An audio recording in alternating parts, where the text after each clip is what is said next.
avait quelqu'un qui a dit que je peux pas jouer aux poupées, et après j'ai pleuré. Bienvenue sur Papatriarcat, le podcast qui réfléchit la parentalité au XXIe siècle en essayant de l'affranchir du modèle patriarcal. Vous le savez peut-être, nous sommes en pleine semaine du podcaston. Pendant 7 jours, plus de 300 animatrices et animateurs de podcasts se mobilisent pour mettre en valeur le monde associatif et ses valeurs. C'est une belle mobilisation et il était naturel que Papatriarcat y participe. On en reparle en fin d'épisode, mais dans ce contexte, j'ai le plaisir d'inviter Anne-Claire de l'association Face à l'inceste que vous pouvez soutenir dès maintenant en allant sur le site www.podcaston.org.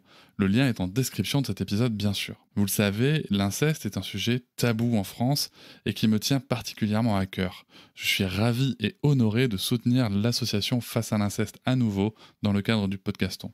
Ensemble, dans cet épisode, nous allons plonger au cœur d'une problématique d'une grande sensibilité. La lutte contre l'inceste et les violences sexuelles au sein de la famille. Anne nous éclairera sur le combat mené par son association pour reconnaître l'inceste comme un crime grave, pour favoriser la parole libérée des victimes et pour assurer leur protection. Nous entendrons comment, face à l'inceste, grâce à des mouvements comme MeToo Inceste, œuvrent sans relâche pour influer sur le cadre législatif, sensibiliser le grand public et former les forces de l'ordre. Nous aborderons la délicate question de la condition paternelle qui a longtemps occulté l'intérêt de l'enfant et nous examinerons ce que cela implique pour la société d'aujourd'hui. Anne partagera également les actions concrètes mises en place au sein de sa structure pour venir en aide aux victimes et témoignera des changements récents, notamment l'adoption de la loi sur l'âge de non-consentement. Au sein de cet échange, nous laisserons toute la place à la prévention, à la mise en lumière de l'évolution des mentalités et du pouvoir législatif, tout en soulignant les freins et défis qui persistent encore. Ensemble, nous chercherons à comprendre comment soutenir efficacement les victimes et les protéger, notamment en interpellant nos responsabilités collectives et individuelles. Alors préparez-vous, un épisode riche en enseignements, en perspectives et aussi en espoir. Commençons tout de suite avec ma première question. Anne, est-ce que tu peux présenter brièvement l'association Face à l'inceste et sa mission principale ? Je vous souhaite une très bonne écoute. L'association Face à l'inceste, c'est une association qui a été créée en 2000 par Isabelle Aubry et une autre jeune femme, Mademoiselle Marie. Il faut imaginer qu'en 2000, c'était les débuts d'internet et Isabelle Aubry avait été, tout comme Mademoiselle Marie, victime d'inceste. Elle sortait d'une très longue procédure judiciaire, contre son père, donc il l'avait incesté, qu'il a aussi prostitué et c'était vraiment tout un parcours judiciaire, je pense, d'une violence, inouïe puisqu'en fait, pendant tout le long de cette procédure, il a fallu qu'elle prouve, qu'elle démontre qu'elle n'était pas consentante. Elle a vraiment été, je dirais, malmenée judiciairement et administrativement pour que son père, en fait, écope d'une peine, assez, minime et puis pour tenter aussi de protéger sa jeune sœur. Donc elle a voulu chercher d'autres personnes qui avaient vécu la même chose qu'elle pour essayer de comprendre ce qui s'était joué, comprendre pourquoi, en fait, une victime comme elle avait été, aussi malmenée par la justice, pourquoi c'était aussi compliqué de faire reconnaître aussi son statut de victime. Et puis alors c'est un récit un peu triste, mais je pense que c'est important de l'avoir à l'esprit pour mesurer, le fait que l'inceste, c'est vraiment un sujet important à combattre. Donc Mademoiselle Marie, elle en revanche, elle s'est suicidée puisque son histoire, elle a été victime de son grand-père, en fait avec, la prescription, elle ne pouvait plus porter plainte. Donc tout de suite, Isabelle Aubry, elle a décidé de prendre la présidence de l'association suite au décès de cette autre jeune femme et elle s'est dit: «Il faut que je milite, on peut plus avoir des histoires, comme la mienne ou comme celle de Mademoiselle Marie». Donc les grands sujets, ça a été donc tout de suite la question de la prescription, donc lutter contre, la prescription, faire en sorte qu'on ait une imprescriptibilité, ce qui va être aussi un des grands sujets, dans les années à venir. La question aussi de la non, correctionnalisation aussi des affaires, d'inceste pour, se dire aujourd'hui que les victimes peuvent être aussi protégées, au long cours et puis, le fait de reconnaître, l'inceste comme un crime spécifique. Donc depuis, il y a eu des avancées, mais en effet, je pense qu'on peut dire qu'en 2024, on voit bien, hein, il y a des politiques de petits pas, mais c'est toujours un sujet, contre lequel il faut, et sur lequel il faut agir. Dans les grandes actions, nous, il y a militer, donc militer au niveau, bien sûr de la législation, s'entraider. Pour nous, c'est vraiment important aussi de mettre un réseau d'entraide, de diffuser, des informations et puis, faire de la prévention, donc faire connaître aussi les enjeux de l'inceste, les réalités,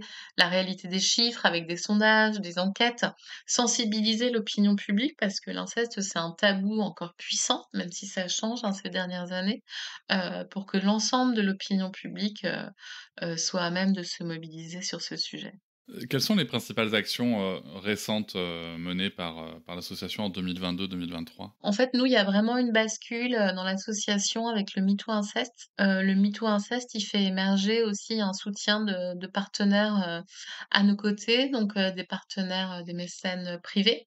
Donc on a notamment, la fondation Kering, qui s'engage à nos côtés, qui depuis longtemps lutte contre les violences sexuelles faites aux femmes et qui nous soutient aussi sur la question de l'inceste. Donc notamment, on a pu mettre en place un lieu d'accueil dédié, à la Maison des femmes, à Saint-Denis, pour, orienter les femmes victimes de violences conjugales, mais aussi de victimes d'inceste, parce que c'est souvent, lié. On a également aussi financé, enfin mis en place des sondages, donc en 2020.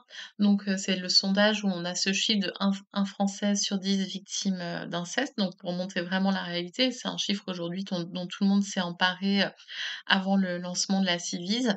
Et puis nous, on a agi très concrètement, sur 2 avec à travers 2 campagnes, qui ont agi notamment sur des lois. Donc fin 2021, début 2022, donc avec la loi, Billon notamment qui a été votée sur le seuil d'âge de non-consentement. Alors je sais que c'est des choses techniques, mais on a vraiment agi avec une campagne pour montrer au grand public qu'avant 2021, on pouvait poser à la question d'un enfant s'il était ou non consentant lorsqu'il était victime d'inceste, ce qui est complètement, dingue. Et là, dernièrement, on fait une grande campagne, d'ailleurs à laquelle aussi tu as été, mobilisée, qui est de rappeler qu'en fait, encore aujourd'hui, un enfant qui révèle l'inceste, il n'est pas protégé immédiatement. Donc on n'a pas envisagé une protection immédiate de l'enfant, donc toujours au nom de la présomption d'innocence et puis pour préserver, l'autorité parentale, donc toujours avec cette idée de suspecter que l'enfant, ne dit pas la vérité et qu'il faut chercher les preuves et le temps d'une enquête peut être très long, hein. Ça peut aller et je pense que Pauline Bourgoin, peut-être a pu aussi évoquer ce sujet-là, mais nous, il nous semble nécessaire de mettre en place une protection immédiate de l'enfant, tout en préservant l'enquête, tout en préservant la présomption d'innocence et donc ça, c'est un des sujets, majeurs pour nous, dans les mois et les années à venir, donc avec tous les autres sujets, mais de dire qu'aujourd'hui, un enfant qui révèle l'inceste, d'ailleurs ils sont très peu nombreux à parler, il doit être protégé immédiatement, mis en sécurité. Un enfant qui révèle l'inceste, lui, il veut pas forcément que le parent ou la personne de sa famille aille en prison, mais il veut que ça s'arrête. Donc il faut qu'on puisse mettre en place un ensemble de mesures qui fassent en sorte que ça s'arrête et donc là, nous, on milite, on va rencontrer, les sénateurs, les parlementaires, donc avec nos petits dossiers de presse, nos chiffres, nos arguments, les témoignages que l'on a depuis, 20 ans, pour vraiment agir sur cet axe-là. Par ailleurs aussi, on fait des interventions auprès de différents publics, donc ça peut être le grand public, moi je suis intervenue auprès, de la maison des initiatives des étudiants, de Paris qui voulaient être sensibilisés au sujet, sur Radio Campus aussi pour évoquer, le sujet de l'inceste et de la réalité, ce que ça recouvre. Je suis intervenue aussi auprès du Centre national de la police, judiciaire, donc pour, former les gendarmes. Là aussi pour les sensibiliser sur les questions relatives à l'inceste et puis pour être précis sur ce que recouvre l'inceste. Parce que l'inceste, c'est pas, uniquement des viols et des agressions sexuelles, hein, c'est aussi tout ce qui relève de confidences, sexuelles, de climat incestuel et c'est extrêmement important d'être précis aussi sur ce que recouvre, l'inceste. Et puis là, on est aussi sollicité par France Victimes, SOS Amitié, qui ont aussi besoin de former leurs écoutants sur la réalité de l'inceste, hein. Il faut bien se dire qu'en effet, à SOS Amitié, il y a beaucoup de personnes qui appellent, qui ont pu être victimes d'inceste il y a 30, 40, 50 ans et qui ont besoin d'être formées pour, mieux accompagner et écouter les victimes d'inceste. Donc il y a tous ces volets politiques au niveau, national, mais aussi au niveau européen. On est aussi sollicité pour, agir, hein, sur des lois au niveau européen, notamment sur tout ce qui est aussi, la pédocriminalité en ligne, hein. C'est un des grands enjeux aussi dans les années à venir, contre lequel on doit lutter et puis, de façon générale, bah, il y a ce travail de sensibilisation auprès du grand public qui se fait aussi par des enquêtes, donc on va poursuivre aussi nos enquêtes pour essayer d'être plus précis, pour, mieux définir l'inceste, aussi les rouages, les mécanismes, cette dimension aussi transgénérationnelle de l'inceste qui est une réalité, donc pour lever ce tabou et puis, contrer aussi cette culture de l'inceste qui est aussi importante, hein, dans notre société, dans le cinéma, dans la littérature. On a toujours cette espèce de grande confusion encore aujourd'hui, moi à mon sens, qui est très problématique et moi qui viens du livre et de la culture, ça me gêne beaucoup. Mais sur le fait, d'érotiser, de banaliser, de glamouriser l'inceste et puis, je pense que et je sais qu'on a du mal à mobiliser, des personnalités dans nos combats parce que même aujourd'hui sur les réseaux sociaux encore et je sais que tu l'avais évoqué dans un post et je pense que c'est important de le rappeler, c'est encore compliqué. On sent que ça dérange les gens qu'on parle de ce sujet et qu'on soit très précis, nous, sur nos valeurs et nous, ce qu'on considère comme interdit et inadmissible par rapport aux enfants. On sent qu'on est dans une société encore aujourd'hui, même aussi parmi des gens qui se veulent assez progressistes, il est difficile de considérer qu'il y a une limite très claire, sur ce qu'il est possible ou non, de faire avec un enfant et je pense que c'est un des enjeux aujourd'hui de rallier beaucoup de gens à notre cause, pour qu'il y ait plus de confusion possible. Un enfant n'est pas consentant et c'est important de le rappeler, constamment. Oui, en effet, comme tu le soulignes, c'est vrai qu'il y a ce sujet. On a fait une campagne en décembre avec Face à un inceste sur les réseaux sociaux. Et moi, je n'ai pu que constater que pendant un petit peu plus d'un mois, le réseau social Instagram, en l'occurrence, ce qu'on dit, avait extrêmement baissé ma visibilité. Et c'est pas encore totalement remonté au moment où on enregistre, donc on est fin janvier. Donc c'est vraiment important de le dire, c'est que dès qu'on aborde ces sujets-là, automatiquement, mais comme d'autres sujets politiques, l'algorithme trie. Et c'est vrai que tu soulignes un point qui est important, c'est qu'il y a différents aspects, il y a différents sujets, je trouve. On a une certaine facilité, je trouve, moi, à aller sur certains aspects du sujet, mais sans jamais lever le vrai tabou. Je vais te donner un exemple très précis. Il n'y a pas longtemps, j'ai fait un épisode de réponse, format réponse dans mon podcast, où je parlais de l'image de ma fille, etc., et où je réagissais notamment à un reportage qui a eu lieu par rapport à la visibilité des enfants sur les réseaux. On montrait en effet des gens qui avaient une très très grande visibilité des enfants sur les réseaux, et on allait culpabiliser beaucoup les parents qui pouvaient mettre des photos de leurs enfants sur les réseaux. Et c'est très bien qu'il y ait cette sensibilisation-là. Mais moi, la question que je posais, c'était comment ça se fait qu'on arrive à prioriser, à faire des grands reportages sur un sujet qui existe, bien sûr. Sauf qu'en fait, alors, le personnage, je l'ai appelé Didier Dégueu. Didier Dégueu, au fond de sa cave, au Pérou, qui se tripote sur un montage Ouais. potentiel de ma fille, j'en sais rien, mais ça va rien changer à ma vie, ça va rien changer à la sienne. C'est dégueulasse. Mais ça va rien changer. Par contre, on n'a aucune campagne qui va rappeler que les agresseurs sont dans la famille. Comment est-ce qu'on fait pour prévenir? Comment est-ce qu'on fait pour dire oui, potentiellement, votre propre père peut agresser votre propre enfant? Et ça, c'est un vrai sujet. Et tu vois, ça, on n'y va pas, quoi. C'est un vrai tabou. Oui, c'est un vrai tabou, tu as raison. Nous, la dernière campagne, de l'État, ce qu'on disait, moi, je pense que ce qui est très problématique, c'est vrai que c'est pour ça que j'utilise ce mot de confusion. Parce que je pense qu'en effet, comme tu dis, si on prend tous les éléments et comme tu dis, oui, c'est Didier Dégueu dans sa cave et on a du mal à chaque fois à se remettre dans une situation où c'est en effet, un collègue du travail, peut-être, notre ami d'enfance qui peut être aussi, un prédateur sexuel et je pense qu'en effet ça rejoint cet enjeu d'éducation. Mais typiquement la dernière campagne gouvernementale, là où elle est pas du tout satisfaisante, c'est qu'elle rappelle pas, la loi et c'est le juge Édouard Durand qui a dit ça et je trouve c'est très important, qui dit: «Un État de droit se doit de rappeler la loi». Et il aurait fallu que cette campagne, elle énonce, bah, d'une part qu'elle s'adresse aux adultes, parce que les enfants, il faut qu'on cesse de leur demander des choses là-dessus, qu'ils se prennent, qu'ils se défendent, qu'ils parlent, qu'ils soient prudents. Enfin, si, c'est important, mais il y a un moment donné, c'est pas aux enfants Bien de sûr. toujours rappeler les limites. Enfin, c'est comme si on se disait, on a une société, ah ouais, donc tous les enfants, ils vont venir avec un panneau. Non, regarde, je suis fort, je te dis de ne pas me toucher. Non, attendez, en fait, un enfant qui a peur, même s'il a plein de super livres sur la question du non-consentement ou sur le fait de pas le toucher, en attendant, il est dépendant de sa famille, il est dépendant affectivement, matériellement, il est vulnérable. Je pense que même un super livre, si c'est pas aux parents qu'on rappelle le fait que c'est un interdit, qu'on ne touche pas un enfant, que c'est puni par la loi et sévèrement puni par la loi, l'enfant, il peut faire ce qu'il veut. En réalité, c'est quand même compliqué et on a cette tendance aujourd'hui à avoir tout un discours qui est, d'encourager la libération de la parole. C'est vraiment le problème, moi, je dirais, du MeToo et du MeToo inceste, même si c'est une avancée. C'est qu'on n'arrive pas à s'adresser finalement, moi, je dirais même à avoir un discours qui soit en effet miroir. Au-delà même, des agresseurs sexuels, un effet miroir aussi sur chaque personne de la société, sur son rôle, sur ce qu'elle doit faire, elle, pour faire en sorte que les violences sexuelles cessent et je pense que, tout comme on a des soins, on encourage tout le monde à avoir des soins en premier secours, il faudrait qu'on soit tous formés à comment devenir une société qui protège les enfants des violences sexuelles.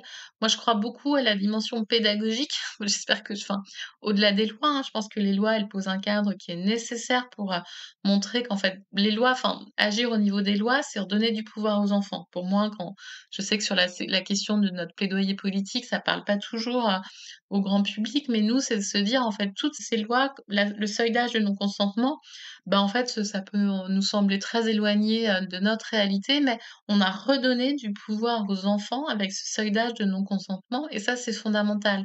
Demander l'ordonnance de protection de l'enfance, c'est redonner du pouvoir aux enfants. Concrètement, donner du pouvoir aux enfants, c'est légiférer et avoir des lois qui sont claires. Et après, en effet, comme tu dis, je pense qu'il y a toute cette évolution des mœurs, de la culture, de notre société qui doit vraiment évoluer. En effet, c'est pas, uniquement Didier dégueule dans sa cave, c'est tout à chacun, bah, justement notre seuil de tolérance aussi par rapport aux violences sexuelles dans la culture.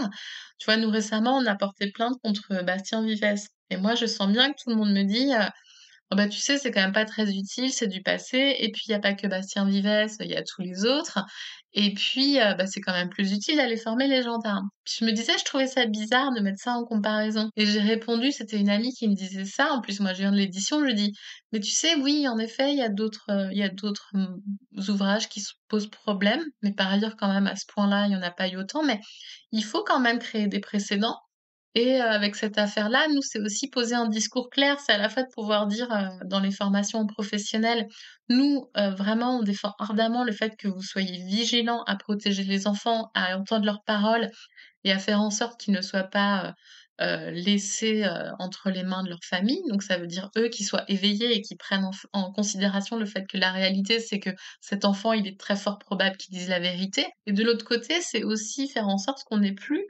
toute une culture qui favorise et qui encourage cette confusion. Moi, dans le même temps, c'est comment je peux former professionnellement des gens, des acteurs de la protection de l'enfance et de dire: «Non, mais pour moi, c'est OK qu'il y a un contenu qui normalise, qui banalise, c'est de l'humour, c'est caustique». Enfin, en fait, ça va nous rendre dingue, quoi, si on est dans une société, qui est toujours, sur ces 2 volets et puis, en effet, sur la question de la famille, bah, en fait, profondément, hein, ça pose aussi après, au-delà de l'inceste, ça pose des questions sur, ce qu'est la famille en tant que construction sociale aussi, pourquoi est-ce qu'on elle a autant de pouvoir?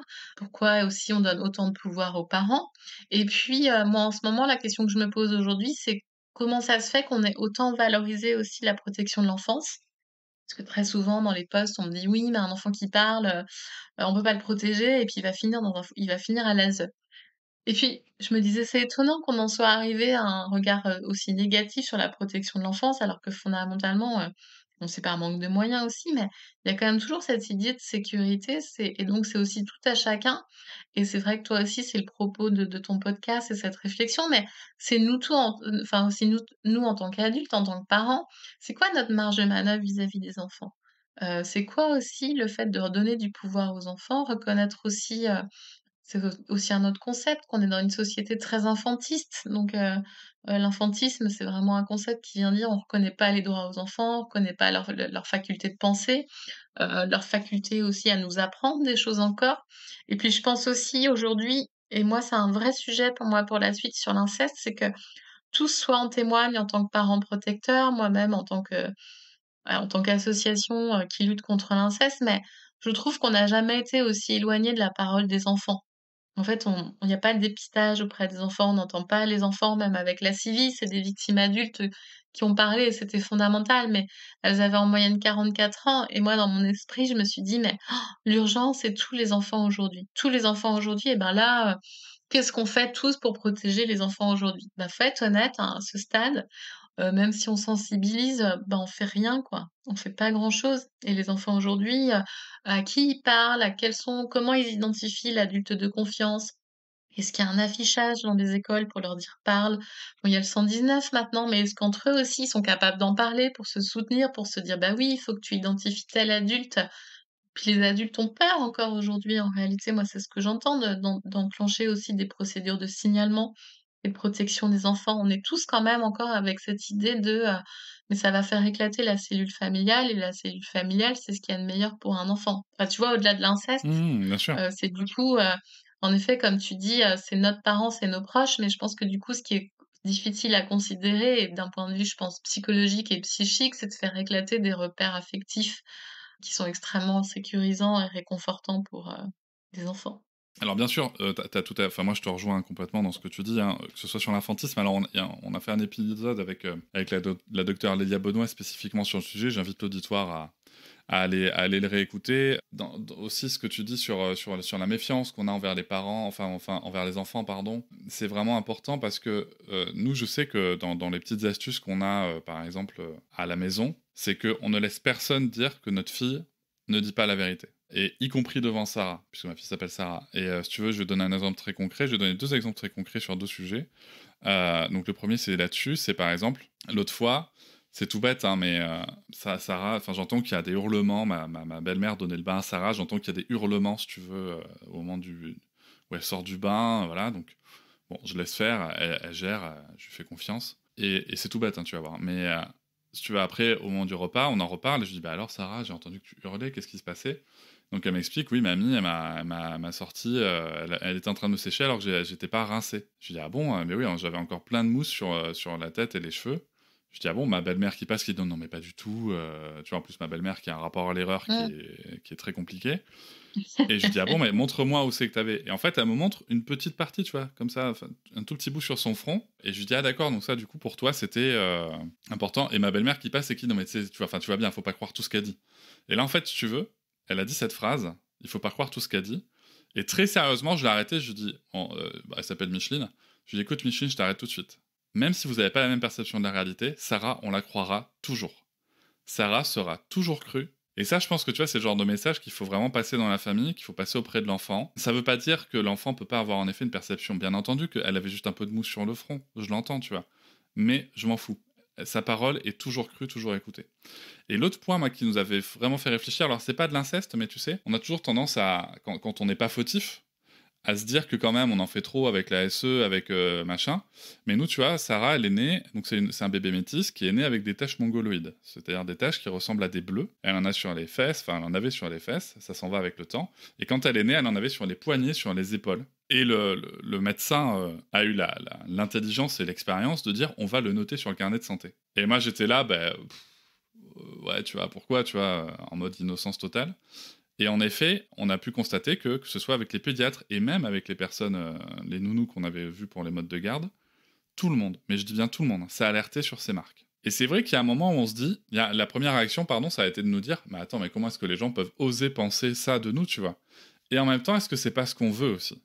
Est-ce que c'est pas ce qu'on veut que les gens osent penser ça pour la protection de l'enfance et qu'à un moment, c'est juste se dire c'est normal. Et je suis pas en train de dire que l'État doit se mettre à soupçonner tous les parents, mais c'est normal qu'il y ait des procédures en place pour assurer la protection des enfants.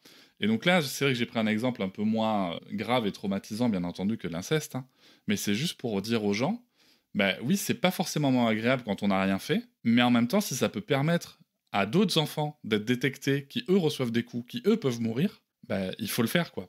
Non, mais je te rejoins complètement. Les 2 exemples que tu donnes, c'est vrai que c'est marrant l'exemple du bain parce qu'autour de moi, les parents de jeunes enfants me posent la question: «Mais oui, mais par exemple, moi, tu vois, le moment du» enfin, à partir de quel moment aussi on laisse l'enfant se laver seul et cetera et toutes ces questions-là aussi, elles reviennent. Ça fait partie en effet de l'éducation à la vie affective et sexuelle. Sur la question du bain, tu as raison sur cette idée de qui est important pour l'enfant et que nous, en tant qu'adultes, on l'entende, même si on a envie que ça aille plus vite. Parce que je pense que là, en l'occurrence, c'est la question de, bon, bah, le bain, puis après, il y a la suite de ce qu'on doit faire dans la soirée, mais donc de toujours quand même considérer que l'enfant, il y a des choses qui comptent pour lui par rapport à son corps. Et sur ce que tu dis, en effet, je pense que c'est un des grands enjeux qui fait que pour nous, c'est compliqué, en fait, d'avancer sur la lutte contre l'inceste. Je dirais, nous, le plus grand public, le public le plus compliqué à approcher, c'est quand même la famille et les parents, au final.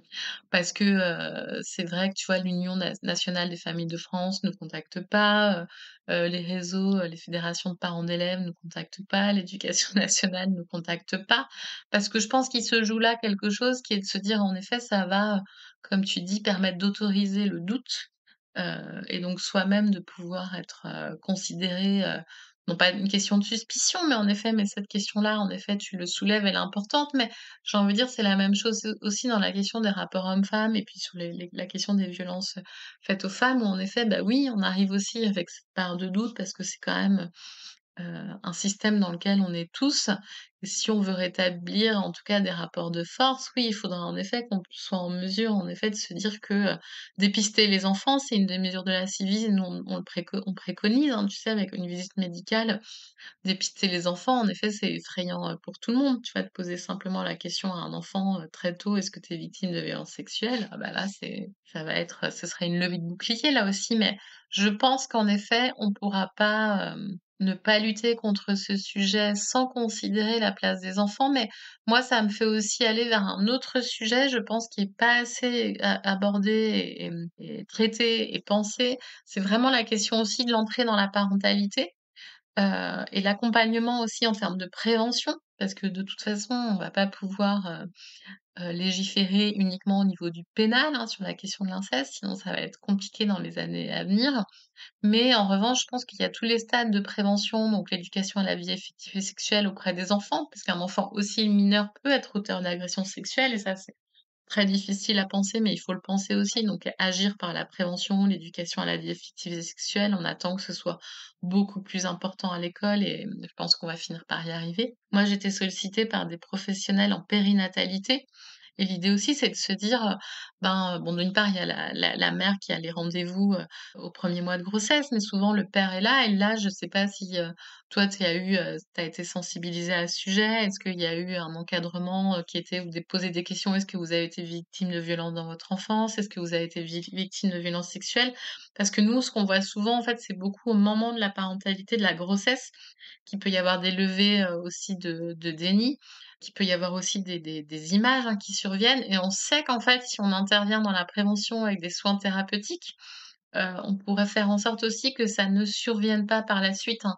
Il y a aussi tout ce qui est les phobies d'impulsion, qui sont aussi une vraie réalité pour des victimes qui même passent jamais à l'acte. Mais, moi j'ai eu des témoignages, hein, de mères qui disent: «J'ai des images qui viennent», et en fait, il ne se passe rien, mais elles en parlent aussi en thérapie, mais il faut en parler. Et je pense que tout ça, la question de l'entrée dans la parentalité et l'accompagnement des parents, puisque c'est là que ça se joue, il serait déterminant en effet. De rappeler aussi ce que les enfants entre eux peuvent faire ou pas, à partir de quel âge il faut faire en sorte que les enfants, ne soient plus dans la même chambre, si on a les moyens. Si on n'a pas les moyens en termes d'espace aussi, le cadre que l'on peut poser aussi avec eux. La découverte de la sexualité, par l'enfant, est-ce que comment le parent et comment les autres enfants aussi doivent le prendre en compte? À quel moment aussi on doit, faire en sorte qu'un enfant puisse, fermer la porte de la salle de bain, des toilettes, enfin, ça c'est des choses très simples, mais en même temps, bah, tout ça, ça fait partie du climat incestuel après. S'il y a pas de limite et pas de cadre posé, heu, ça va très vite et puis en effet, on voit que c'est souvent là que se joue, la possibilité de passer à l'acte. Et puis comme tu disais sur l'inceste, je pense aussi, on disait nous avec des amis là de faire un inceste, mais faut arrêter aussi d'imaginer, enfin, cette espèce de représentation un peu caricaturale de l'inceste, violé de ses 7 à 14 ans, toutes les nuits par son père ou son grand-père. Il y a énormément, hein, dans les témoignages de la Civis et les gens qui ont été victimes d'inceste, soit, ce qui relève uniquement du climat incestuel avec de l'exhibition sexuelle. Et quand je dis juste, moi-même je regrette d'avoir dit le mot juste, parce qu'en réalité, les impacts, ils sont quasiment équivalents à l'âge adulte, à des viols ou des agressions sexuelles. Il y a tout ce qui relève aussi de l'exhibition sexuelle, d'utiliser l'enfant aussi pour des confidences à caractère sexuel. Et puis il y a parfois des faits qui ne surviennent peut-être que 4 ou 5 fois dans l'enfance, mais qui restent quand même, d'une même intensité et d'une même violence traumatique à l'âge adulte. Je pense aussi que c'est ça qu'on a du mal aussi à considérer dans tous les témoignages, d'inceste. C'est qu'il y a tout ce qui ne relève pas du viol répété et constant, et tout ce qui, là aussi, où on aurait peut-être on a peut-être tendance à avoir envie de mettre un voile dessus et de pas forcément le considérer comme des violences sexuelles, mais qui impactent, durablement des victimes. Et puis, tout ce qui est lié en effet à cette sortie du déni, donc avec ces images qui surgissent, à l'âge adulte. Donc on est vraiment au-delà d'un problème de société, c'est un problème, aussi de santé publique à traiter comme un problème de santé publique, comme on l'a fait avec le tabac, comme on l'a fait avec le cancer. comme on l'a fait pour lutter contre le sida, les violences, ça a un impact traumatique. On sait aussi que ça a des conséquences physiques et psychiques, hein, réelles, ça on commence à l'étudier. Donc il faut se dire, si on veut une société en pleine forme qui travaille longtemps, de toute façon, c'est rentable aussi d'investir sur la prévention et sur le fait de lutter, contre l'inceste. Concrètement, l'association, comment est-ce qu'elle soutient les victimes d'inceste? Alors nous, on a mis en place, des liens et des ressources vers, des structures, supports. Nous, il y a d'une part, là, moi, j'ai refait un rendez-vous avec France Victimes. France Victimes, en fait, qui accompagne les victimes, mais on aimerait aller plus loin et identifier on a un annuaire, mais qu'on doit remettre à jour. Le problème aujourd'hui, c'est comme on n'a pas de formation professionnelle initiale et continue, certifiante et validée par, notamment, France, Compétences. Ben, c'est compliqué en effet d'après de conseiller des gens sur lesquels on n'a pas forcément de retour, validé, même par une communauté. Donc on a un annuaire qu'on aimerait remettre à jour. On a France Victimes et cette année, on aimerait vraiment cibler plus et travailler avec France Victimes aussi pour qu'on puisse identifier, les ressources et les liens, propres à l'accompagnement, des victimes d'inceste et de violences sexuelles. Donc ça, c'est une première chose. On fait aussi, avec notre forum, sur notre site internet et par les réseaux sociaux, on participe aussi à de la pair-aidance, enfin la mise en lien aussi, des victimes entre elles qui auraient besoin, et ça joue beaucoup, hein, de pouvoir se soutenir, identifier ce que chacune a fait comme parcours, chacun, ça joue beaucoup et puis on répond, on a quelqu'un, qui est dédié à ça en tant que bénévole et moi je viens en support et d'autres bénévoles et on a aussi une juriste. Bah, on répond à des demandes, on a des demandes de parents protecteurs donc ben, on répond, on dit on met en lien avec des personnes ou des associations qui peuvent aider. Moi, je suis en lien avec d'autres associations, par exemple pour les parents protecteurs. Pour les personnes qui nous contactent en situation d'urgence, ça arrive, pas souvent, mais ça arrive, bah, on répond aussi en invitant, à se rapprocher, par exemple, de son médecin traitant ou de pas rester seul avec des situations, notamment d'envie d'en finir, en tout cas de suicide et cetera. On répond, immédiatement et puis on donne des conseils aussi, par exemple, sur tout ce qui est, aujourd'hui les victimes d'inceste ignorent, mais il y a la possibilité de se faire rembourser les soins et ça, c'est, un décret même qui date de la fin des années 90, donc c'est pour te dire, mais qui est pas connu de la sécurité sociale, qui est pas connu des médecins traitants et c'est en dehors de l'invalidité ou de l'affection des aides à l'affection longue durée, hein. Donc là, nous aussi, on aide, on met en lien avec, des professionnels et des médecins formés qui pourront faire un document approprié pour ensuite consulter la sécurité sociale pour se faire rembourser ses soins. Donc tout ça, en fait, c'est de la mise à disposition d'informations, mais ça, c'est très important de se dire qu'en effet, sinon ça coûte cher de traiter, dans une vie, ça coûte cher de traiter l'inceste. Et puis pour les questions juridiques, en effet, on essaye de répondre, mais c'est très difficile, hein. Moi, c'est la première fois dans un métier et je l'ai dit à la secrétaire d'État à l'enfance et aux politiques que je rencontre, c'est la première fois que je me heurte à professionnellement le fait de pas pouvoir garantir, d'aider, une mère qui est dans un parcours judiciaire dans lequel je peux pas m'immiscer, dans lequel aussi j'ai pas, tous les faits et preuves, mais dans lequel que je peux que conseiller d'être patient. Mais c'est vrai que c'est assez, très difficile d'avoir, des parents protecteurs qui nous disent: «Bah, en fait, voilà ma procédure, mais je dois encore présenter mon enfant à son père. Si je le présente pas, je risque de perdre la garde». Et ça, nous, c'est vraiment ce sur quoi on lutte parce que on est dans un moment où on encourage la libération de la parole et dans le même temps, on a vraiment un système judiciaire inadapté pour protéger, les enfants immédiatement. Enfin, quand je dis inadapté, on ne peut pas. On ne peut pas aujourd'hui protéger un enfant immédiatement. Donc, soit les parents, trouvent des solutions immédiates ou dans la famille très concrètes et très matérielles, hein. Je Parfois ça arrive, on a fait ça, un sondage, on voit que parfois les familles arrivent d'elles-mêmes, se font justice elles-mêmes, arrivent à protéger l'enfant ou, en l'éloignant, du présumé agresseur. Mais sinon, au niveau de la justice, dans les cas de séparation, c'est vraiment des histoires qui sont extrêmement difficiles à entendre. On a une bénévole et l'enquête, elle a, à chaque fois ses plaintes, ont été classées sans suite et ça fait 4 ans qu'elle essaye de protéger son enfant, de son ex-mari et d'un enfant qui a révélé les faits. Mais qui est pas protégée. Ça fait 4 ans en fait, au risque de perdre la garde, bah, du coup, elle doit quand même, suivre les décisions de la justice et de présenter l'enfant, le temps des vacances, le temps des week-ends. Elle a le soutien de tout le monde, hein, de sa famille, de ses amis, mais la justice est là et de toute façon, que faire? Et puis l'autre chose, nous, je pense qu'on va cette année aussi intégrer les locaux de l'Union pour l'enfance. Je pense que c'est important en effet aujourd'hui, dans toutes les questions liées à l'inceste, on a peu entendu les acteurs de la protection de l'enfance. Comme je te le disais, c'est aussi un champ, puis on voit bien politiquement la question de l'enfance, elle a pas été valorisée dans le discours de monsieur Attal et je pense que la question va se poser aussi de se dire, d'être dans une société de la protection de l'enfant avant tout et avant la question, du lien avec le parent.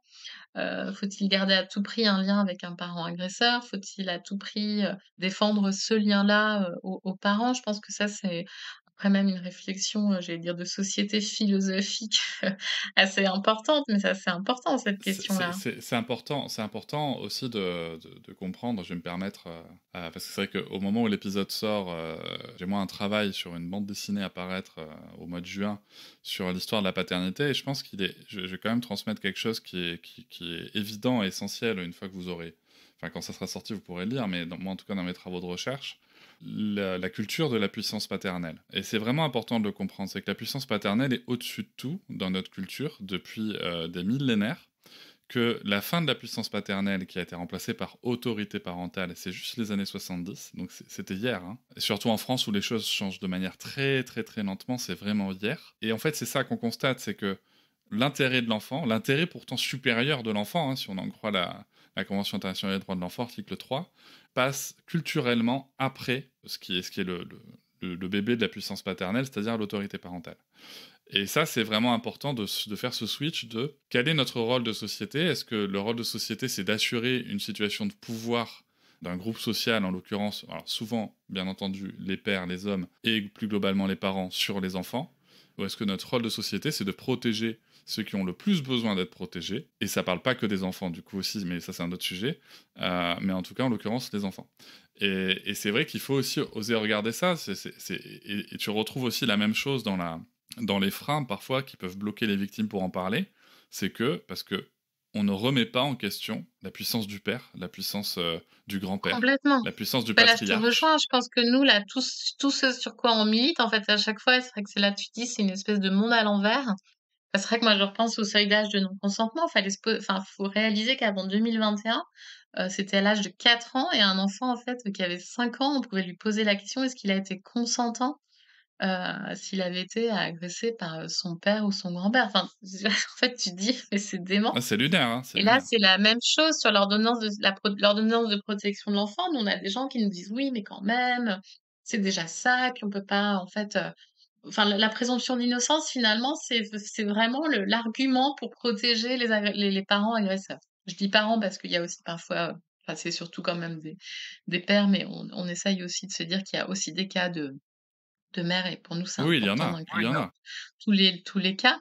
Mais ça veut dire qu'on est dans une justice, en fait, plutôt que de se dire, d'appliquer un principe, mais de toute façon, c'est notre société, d'appliquer des principes de précaution, sans nuire d'ailleurs à l'autorité parentale. In fine, le temps de l'enquête, on a des preuves qui peuvent se mettre en place, mais on n'arrive pas à envisager que, moi, je pense que c'est parce que c'est une société et ça, la Civise a été déterminante, je pense, pour la suite, c'est que on peut pas attendre 1 mois, 2 mois, pour protéger un enfant parce que, c'est quand même un impact au long cours dans la vie et je pense que quand les politiques aussi, quand la justice prendra en compte le fait que c'est aussi sacrifier un individu, même s'il y a des soins et cetera, à le continuer de le laisser auprès de son présumé agresseur.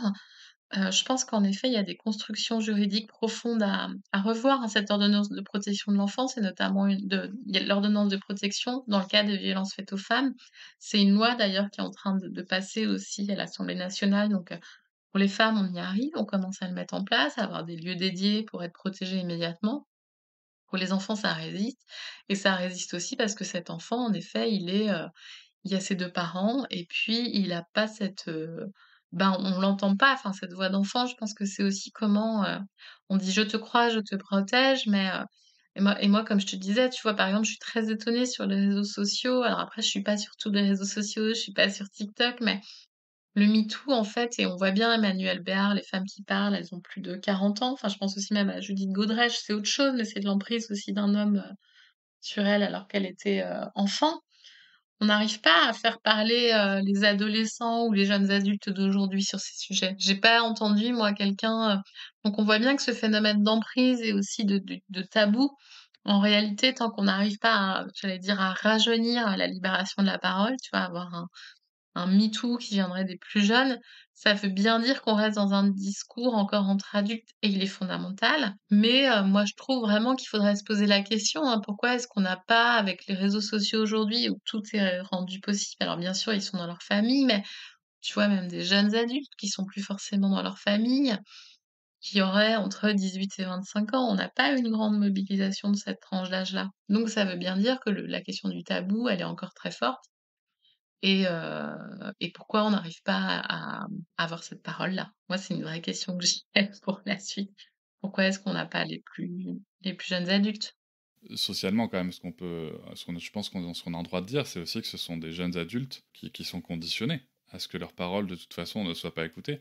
Et comme tu le dis, la parole, elle se libère bien plus tard, aussi parce que, en fait, à 40 ans, concrètement, si tu veux, la vie de tes parents, la vie de ceci, la vie de cela, tu commences un peu à t'en foutre royalement, quoi. Enfin, Ouais, c'est ça. Et c'est important d'avoir ça à l'esprit, quoi, que ce conditionnement fait que et je crois que pour moi, c'est vraiment la prochaine étape dans la lutte contre les violences sexuelles. Alors après, on voit des associations, il y a Speak notamment, je voulais la contacter, mais une jeune femme qui veut lutter contre les violences faites aux enfants. Il y a Ilyes Loufoque, Anissa, qui sont des gens qui sont engagés sur les violences faites aux enfants et qui sont plus jeunes. Et ça, c'est vraiment, je pense, c'est déterminant, mais on a besoin en effet aussi que ce soit un mouvement dans lesquels, c'est pour ça, moi, la question d'intervenir auprès des étudiants, elle me semble important, même s'ils sont plus fragiles, mais ça veut dire que je pense qu'en retour, il faut aussi qu'on fasse une autocritique et de dire on est une société où il y a pas de où les adolescents, les jeunes adultes, ils se sentent pas libres de parler, sinon ils bien parleraient. sûr. Bien sûr, mais c'est exactement ça. Mais d'un autre côté, et c'est là où c'est intéressant, si tu veux, quand on reprend les propos, que ce soit d'Andrea Bescond, de la Civise, hein, c'est que plus on dit aux enfants très tôt dans leur vie que leur parole n'a pas d'importance, que leur parole ne sera pas écoutée, qu'ils ne sont pas crus, forcément on les conditionne à ce que, de toute façon, ça n'a aucun sens. Si en plus derrière ça on rajoute les phénomènes d'emprise potentiels, hein, de l'agresseur ou de l'agressé, la menace planante, tu vois, je repense au récit de Sébastien Boye, qui est président de Colosse Opidéergie et maintenant de la Civise, qui disait, qui a raconté dans les médias que lui, son agresseur l'amenait tous les jours, enfin toutes les semaines à son entraînement de rugby, qu'ensuite, après l'avoir agressé dans la voiture, il allait boire le café avec ses parents, et que si c'était pas lui qui le ramenait, en fait, il était puni. Ça vient chercher, si tu veux, ce côté où mettons-nous un instant à la place de cet enfant, quelles options il a pour parler en fait. Puisque le simple fait de vouloir s'extraire de la présence de son agresseur au retour de l'entraînement de rugby, ça entraîne une punition de la part des personnes qui sont censées le protéger. Enfin, c'est... Complètement. Ouais, ouais, c'est cette idée aussi, en effet, de représentation des gens de confiance qui le et c'est vrai, Andrea Bescond, c'est pareil, qui le sont pas du tout. Et puis, en effet, avec l'inceste, on est vraiment sur cette idée. Après, je pense que c'est aussi pour ça que ça bouge pas trop, c'est parce que tous, je pense, ça nous sidère tous aussi individuellement de se dire, mais si la majorité des violences sexuelles arrivent dans la famille et que c'est souvent quand même, dans c'est la façon dont on est construit, normalement, les personnes qui nous sont les plus proches affectivement, c'est vrai que ça crée quelque chose aussi. Je pense que ça, il faut le prendre en compte dans le fait que c'est très, vraiment angoissant. Mais en réalité, moi, c'est vrai quand les gens me disent: «Oui, mais on a du mal à parler d'inceste, on a peur et cetera». Moi, je trouve que les victimes d'inceste ont le courage de le faire, les victimes de violences sexuelles qui ont le courage de le faire, de montrer aussi qu'elles ont été en rupture avec leur famille. Elles en sont pas mortes. Donc je pense que tout le monde peut faire face aussi à une forme de sidération, qu'on a besoin aussi d'un soutien collectif, je dirais même une forme de consolation aussi collective sur ce sujet, que c'est pas grave et puis de toute façon, on peut pas tous communiquer, échanger que sur des sujets légers, hein. De toute façon, ça se saurait, la vie n'est pas que légèreté. Mais je crois moi vraiment que en tout cas, moi, à l'association, là, on me demandait qu'est-ce qu'on peut me souhaiter. Moi, je pense que nous, notre association comme la nôtre, au-delà de fédérer des victimes d'inceste, elle a vraiment besoin, comme toi, de soutien, de personnes qui s'emparent du sujet. Et je pense que c'est vraiment ça le changement que n'a pas forcément connu Isabelle Aubry avant 2021, quoique ponctuellement, mais que des personnes qui sont pas forcément, s'emparent du sujet en disant: «C'est aussi mon rôle en tant que citoyen de se dire, bah, moi je vais aider, je vais en parler». Comme tu disais là, d'avoir eu des personnes sur les réseaux sociaux, même si on sait que ça a eu un impact sur l'algorithme, qui se disent: «Il faut qu'on en parle, il faut qu'on relaie». parce que, ça vient dire à tout le monde: «Ah, bon, il n'y a pas juste cette personne d'association qui parle, il y a aussi quelqu'un que je suis sur d'autres sujets, qui est sensibilisé». Donc, il y a vraiment cette idée, ça doit tous nous sensibiliser, citoyens, parce que, quand on voit les chiffres, et la Ciivise en a rendu compte, hein, c'est un phénomène de grande ampleur. Donc nos amis, si c'est pas des membres de nos familles, nos amis, ça peut être les gens qu'on va rencontrer dans notre vie amoureuse, dans notre vie amicale, notre vie professionnelle, sont concernés. Et il faut être à même, en effet, de pouvoir, pour le moins accompagner, en tout cas, et de se dire que chacun pourra se confier à un moment donné. Faut bien se dire, hein, que pour une victime d'inceste, avoir, un moment, une parole entendue. Je pense que la Civi, d'ailleurs, a été très, très importante pour ça. Nous, on le faisait sur notre forum, mais la Civi, ça a été un lieu institutionnel. C'est très, très, très important. Moi, les gendarmes, pardon, je digresse, mais me posaient la question, mais qu'est-ce qui peut tout changer pour un enfant? Si on peut pas lui garantir, en effet, que son agresseur ira en prison, qu'il sera protégé immédiatement. Moi, je pense que dans la construction d'un enfant victime d'inceste, qu'il y ait 1 ou 2 adultes, idéalement plusieurs, sur son chemin, qui lui disent, «Je t'entends, je t'écoute, je vais tout faire pour te protéger, je te crois et je vais tout faire pour te protéger». Moi, je pense que ça change la vie d'un enfant. Mais ça Ça change change tout, la non, vie mais d'un c'est sûr, enfant, c'est même sûr, si c'est c'est sûr. pas, immédiat, qu'il y a un adulte qui lui dit: «Je ne peux pas te garantir, que je pourrai te protéger immédiatement». Il s'agit pas non plus de mentir et de faire, d'idéaliser la vie auprès de cet enfant, mais C'est aussi que ça aura une fin, à un moment. Même si c'est pas immédiat, ce qu'on dit en étant dans la solidarité, dans la reconnaissance, dans le soutien, c'est qu'on dit bien, à un moment, le message qu'on passe, c'est: «Ça va s'arrêter». C'est pas tout de suite, c'est très dur, c'est pas normal que ça soit si dur, mais à un moment, ça va s'arrêter et du coup, on peut se projeter sur une fin et ça change tout. Quels sont les projets, objectifs principaux de l'association là pour 2024? alors nous, bah, c'est vraiment de répondre aux demandes de formation, parce qu'on nous en demande beaucoup, donc on va structurer ça en 2024, pour les professionnels, déjà dans un premier temps, mais aussi pour le grand public. Et puis, là, on a prévu un événement, alors autour du 20 novembre ou le 23 novembre, pour fêter un événement anniversaire qu'on a fait en 2004, qui était un grand appel pour signer une pétition pour demander un plan gouvernemental de lutte contre l'inceste, qu'on n'a toujours pas obtenu. Mais, et puis donc 20 ans plus tard, on peut toujours le demander. On avait fait une grande collecte, l'idée c'était une grande collecte de nounours. Bon, c'était en 2000, donc, les enjeux écologiques étaient moins forts, donc je sais pas si on va demander d'acheter des nounours. On va être plutôt sur le virtuel. Et puis, de venir signer une pétition, et je crois qu'il y avait eu 50 000, plus de 50 000 personnes qui s'étaient mobilisées. On avait eu aussi des sénateurs, des parlementaires qui s'étaient mobilisés.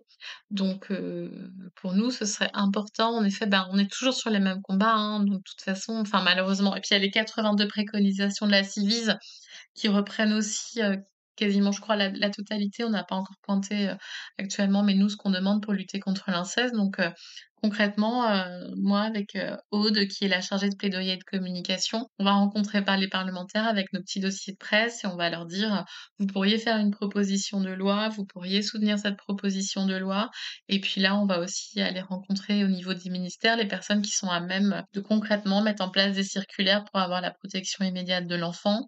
Faire aussi des travaux de recherche aussi autour de l'inceste pour que tous les professionnels, puissent, protéger les enfants. Donc c'est vraiment, pragmatique comme action. Et puis on continue la communication, la sensibilisation avec des enquêtes, on recueille des témoignages, l'entraide. On veut aussi être, plus précis aussi dans les ressources et dans les entraides au niveau local. Mais c'est vraiment répondre aux demandes, des personnes qui nous sollicitent pour, lutter contre l'inceste de façon très pragmatique. Comment est-ce que le grand public peut s'impliquer, ou soutenir les efforts de face à l'inceste? Alors actuellement, il peut adhérer, il peut donner. Nous, ça nous permet, bah, justement, bah, notamment d'imprimer des documents, qu'on diffuse gratuitement. Donc ça, c'est important parce que ça permet du coup de pas rentrer dans un secteur marchand, mais de continuer à avoir accès à ces documents gratuitement. Il peut aussi être bénévole. Pour le moment, on n'a pas encore, structuré une réponse précise aux demandes de bénévolat, mais nous, ce que l'on dit, c'est, bah, diffuser, on a un document «C'est quoi l'inceste?», diffuser les chiffres sur l'inceste. Là, moi, de plus en plus, des gens sur les réseaux sociaux, relaient des chiffres, des données en disant: «Bah, voilà, il faut suivre, lire les témoignages, lutter contre l'inceste». Donc avoir aussi un travail de relais d'information, c'est déjà un engagement très fort, hein. Je sais qu'il y a l'association Nous Toutes, c'est ce qu'ils font, également. On a aussi été sollicités là, l'année dernière, par 3 personnes qui ont fait des collectes pour nous.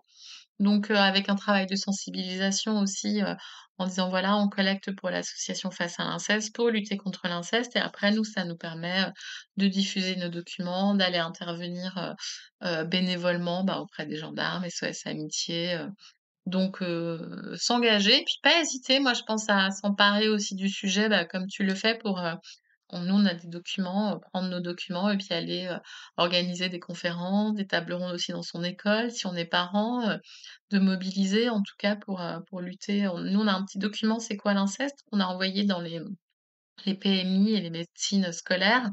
On a aussi un cahier de prévention aussi de lutte contre l'inceste, donc toutes ces actions-là, ça permet vraiment aussi d'agir.